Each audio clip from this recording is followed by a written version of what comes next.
Hi Nibos! Welcome to my mini vlog. Last time nga ay sabi ko ubos na yung first batch ng sabon kong Winning Glow. Actually, matagal na siyang ubos. Hindi ko lang muna siya pinost kasi baka may maghanap tapos wala akong mabigay, diba? And finally, dumating na yung second batch ng sabon kong Winning Glow. Pinick up lang namin siya sabay ng kuya ko. And ngayon mas marami na yung kinuha ko. Nasa 6 boxes na siya. Thank you Lord. I'm so grateful to God no na nakikita ko dahan-dahan merong progress yung business ko. Sana hindi kayo magsawa sa pagsuporta sa akin. Yung simpleng pag-like, pag-comment and pag-share ng videos ko really means a lot.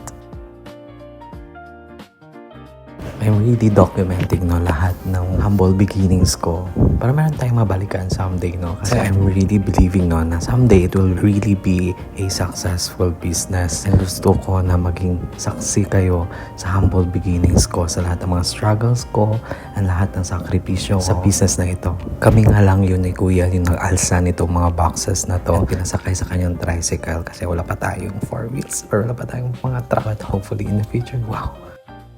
Actually, lunch break to namin sa office and dali ko lang pinuntahan yung station. At kasi meron akong meeting ng 1 p.m. and hindi ako na-late. And exciting kasi meron akong bagong variant. So, tatlo na yung variant ko ngayon. And yung packaging niya is mas pinaganda, mas improve. And ang ganda ng feedback ng mga customers. Yes po. Abangan sa next video yung unboxing. And para makita niyo na rin anong itsura ng mga sabon ko. Yung bago at mas improved na version. Winning Glow 2.0.